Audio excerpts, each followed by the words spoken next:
पति का सौदा। मनीषा और नमन की शादी को लगभग 6 साल हो चुके थे। दोनों का एक छोटा सा बेटा भी था। वैसे तो मनीषा और नमन की लाइफ में सब कुछ बहुत अच्छा था, लेकिन बस एक ही प्रॉब्लम थी, और वो ये थी कि मनीषा के सपने काफ़ी बड़े बड़े थे, लेकिन नमन की सैलरी उसके सपनों से थोड़ी सी कमज़ोर थी। और इसी वजह से मनीषा बार बार अपने हस्बैंड नमन से महंगी चीज़ों की फरमाइश करती रहती, और नमन अक्सर फरमाइशों को पूरा नहीं कर पाता था। दोनों मियाँ बीवी के बीच इस बात को लेकर नोक झोंक होती रहती थी, लेकिन दोनों में प्यार भी था, ठीक वैसा ही जैसे नॉर्मल हस्बैंड और वाइफ के बीच होता है। ऐसी ही एक सुबह की बात है। आज आप ऑफिस से जल्दी आ जाना नमन, चिंटू कब से मॉल जाने की जिद कर रहा है। तुम चिंता मत करो, आज शाम को हम चिंटू को लेकर मॉल जरूर जाएंगे, ये मेरा वादा है।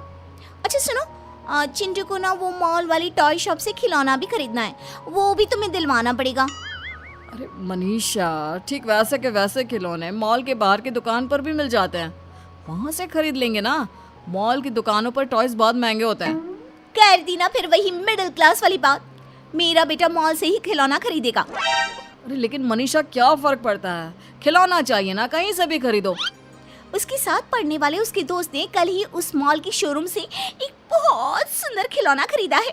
मेरे बेटे को चिढ़ा रहा था, अब देखना मैं भी चिंटू को वहीं से खिलौना लेकर दूंगी। अच्छा ठीक है, शाम को देखते हैं, अभी मैं जाता हूँ, देर हो रही है। शाम के वक्त मनीषा और चिंटू मॉल जाने के लिए तैयार हो जाते हैं, और नमन भी ऑफिस से आ जाता है। पापा अब मुझे मॉल लेकर चलेंगे ना? हाँ बेटा, बिल्कुल।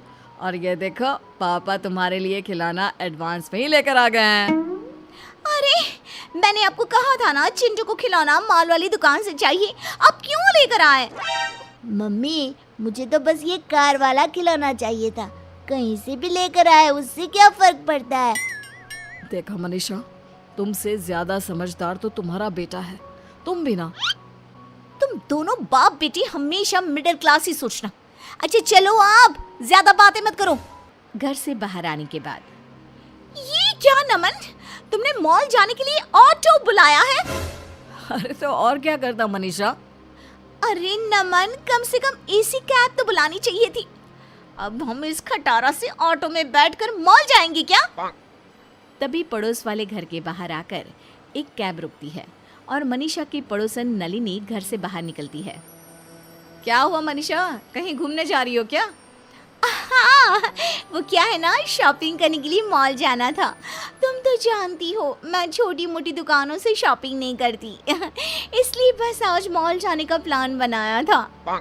अरे मॉल से शॉपिंग करने जाती हो? लगता तो नहीं। अगर मॉल से ही शॉपिंग करने जाती हो तो ऑटो में बैठकर क्यों जा रही हो? कैब क्यों नहीं बुक करवाई? देख तो सही कितनी गर्मी है बाहर। उफ। इतना कहकर नलिनी वहां से चली जाती है। नलिनी के जाने के बाद, नमन, आप ना हमेशा मिडिल क्लास की मिडिल क्लास ही रहना। यहाँ मेरी पड़ोसन मेरी बेइज्जती करके चली गई। अब चलो ऑटो में बैठकर मॉल जाएंगे। अरे मनीषा, कब तक इस तरह दूसरों से अपनी तुलना करती रहोगी? तुम जानती हो ना मेरी तनख्वाह ज्यादा नहीं है। कुछ दिनों बाद, नमन मेरी बात सुनो, वो नलिनी का बेटा है ना, वो बड़े स्कूल में पढ़ता है। उसकी जो स्कूल बस आती है ना, उसमें तो एयर कंडीशन लगा हुआ है। और एक हमारा बेटा देखो, छोटे से स्कूल में पढ़ता है, टूटी सी वैन में बैठकर जाता है। अरे मनीषा, फिर से वही बात। तुम जानती हो ना हमारी फाइनेंशियल कंडीशन कैसी है। मैं कुछ नहीं जानती। नमन, मुझे भी अपने चिंटू का एडमिशन बड़े वाले स्कूल में करवाना है। मेरा बेटा भी फर्राटीदार अंग्रेजी बोलेगा। अरे मम्मी, अंग्रेजी तो मैं अब भी फर्राटेदार बोलता हूँ। मैं भी तो इंग्लिश मीडियम स्कूल में पढ़ता हूँ। क्या हुआ अगर मेरे स्कूल का साइज थोड़ा छोटा है? अरे चुप कर, तू बहुत बीच में पटर पटर बोलता है। एक तो तेरे पापा और ऊपर से तू कभी नहीं सुधर सकते। देखो मनीषा, उस स्कूल की फीस 2 लाख रुपए है, और मेरी इतनी तनख्वाह ही नहीं तो मैं चिंटू को ऐसे स्कूल में कैसे पढ़ा सकता हूँ? तो क्या हमारा बच्चा पूरी जिंदगी उस छोटे से स्कूल में पढ़ता रहेगा? अड़ोस पड़ोस के सारे बच्चों के सामने कितनी शर्म आती है मुझे। अरे मम्मी, मैंने कब कहा मुझे शर्म आती है? मुझे तो अपने स्कूल में बहुत मजा आता है। देखा तुमने। और वैसे भी मनीषा, बच्चा इंटेलिजेंट होना चाहिए, स्कूल बड़ा या छोटा होने से कोई फर्क नहीं पड़ता। एक दिन अचानक मनीषा की सहेली मेघना उसके घर आती है। अरे मेघना, इतने सालों के बाद भाई कॉलेज में पढ़ा करते थे, उसके बाद आज मिलना हो रहा है। अरे क्या बताऊं, शादी के बाद मैं कनाडा शिफ्ट हो गई थी। जैसे ही यहाँ आई तो सबसे पहले तुझसे मिलने का मन किया। अरे हाँ हाँ बिल्कुल। वैसे तुम तो कनाडा जाकर पूरी अंग्रेज हो गई हो। अरे यार वो क्या है ना, इतना पैसे वाला ससुराल मिला है, सब कुछ है, प्रॉपर्टी, बड़ी बड़ी गाड़ियाँ, खूब सारे बंगले। अरे वाह, तुम्हारी तो किस्मत ही बदल गई यार। कितने लकी हो ना तुम। हाँ लकी तो मैं हूँ, खूब सारा पैसा, ऐश करने की सारी चीजें हैं मेरे पास, बस एक पति नहीं है। क्या मतलब पति नहीं है? अरे क्या बताऊँ, जिस लड़के से शादी हुई उसकी कनाडा में ऑलरेडी एक बीवी थी। उसने मुझसे शादी करने के बाद कहा, चाहो तो ये सारा धन दौलत तुम ले लो, लेकिन बस चुपचाप मुझसे दूर रहो। काफ़ी दिन तक तो मैं वहाँ रही, लेकिन फिर परेशान होकर यहाँ इंडिया आ गई। और तुम बताओ, तुम्हारे हस्बैंड कैसे हैं? एक मिनट, मैं तुम्हें अपने पति से मिलवाती हूँ। नमन, जरा इधर तो आइए। ये देखिए मेरी सहेली मेघना, कनाडा से आई है। नमस्ते नमस्ते मेघना जी, कैसी हैं आप? मैं बिल्कुल ठीक हूँ। मनीषा, तुम्हारी फ्रेंड आई है, उसके लिए कुछ खाने पीने की चीज़ लानी है तो मुझे बता दो, मैं बाजार से लेकर आता हूँ। नहीं नहीं नहीं, इसे तो कोल्ड कॉफी बहुत पसंद है और मैं इसके लिए अपने हाथों से बनाऊंगी।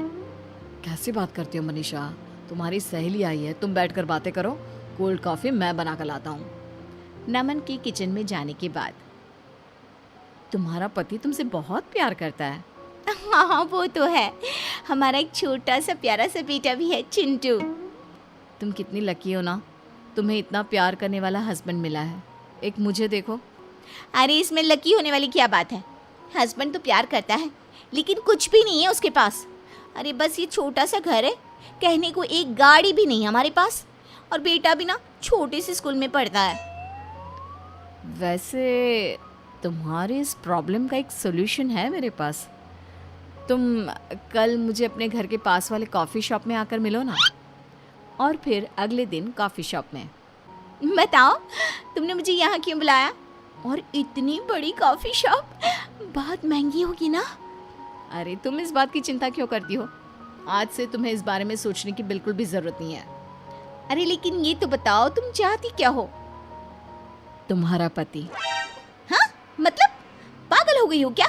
कैसी बात कर रही हो? अरे मनीषा देखो, शांति से सोचो। तुम मुझे अपना पति दे दो और बदले में ये मेरी बड़ी सी लग्जरी गाड़ी, मेरा बड़ा सा बंगला, मेरा सारा पैसा, प्रॉपर्टी सब तुम्हारा। देखो मेरे पास ना इन सब चीज़ों की कमी नहीं है, कमी है तो बस एक प्यार करने वाले पति की। क्या तुम सही कह रही हो? मतलब अगर मैं नमन को तुम्हारे साथ शेयर कर लूँ तो सब कुछ तुम्हारा जो भी है वो मेरा हो जाएगा। मेरा बेटा बड़े वाले स्कूल में पढ़ेगा और मैं मॉल से शॉपिंग कर सकूंगी। अरे मजाक थोड़ी ना कर रही हूँ, गाड़ी, ड्राइवर, महंगे कपड़े, ज्वेलरी, सब कुछ तुम्हारा। बस बदले में मुझे तुम्हारा नमन दे दो यार।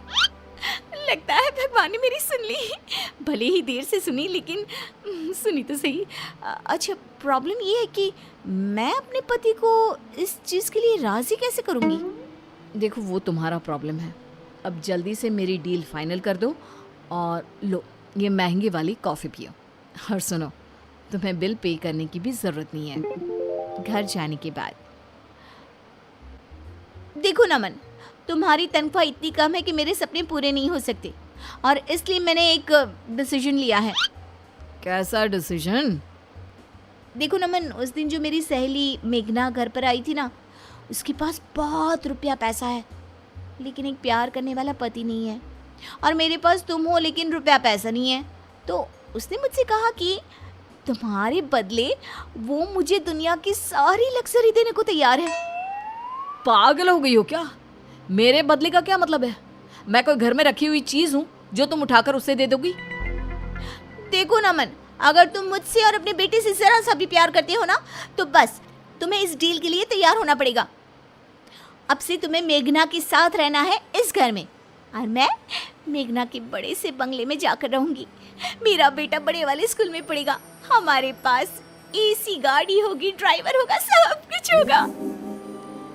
देखो मेघना, ऐसा कुछ नहीं होने वाला। मैं कहीं नहीं जा रहा।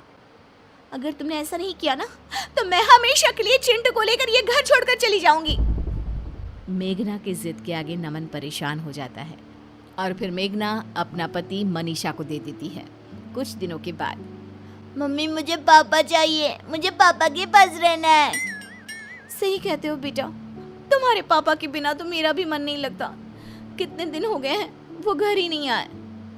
चलो हम उनसे मिलने के लिए चलते हैं।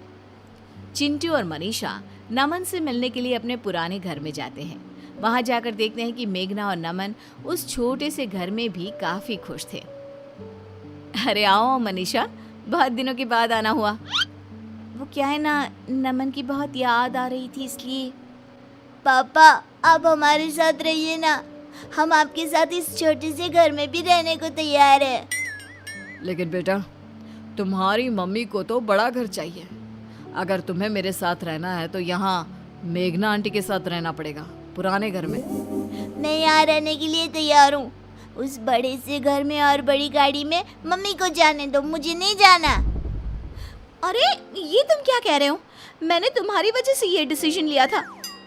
देखो मनीषा, ये डिसीजन तुमने मेरे बेटे की वजह से नहीं बल्कि अपने बड़े बड़े सपनों को पूरा करने के लिए लिया था। मेरी गलती का मुझे एहसास हो गया है।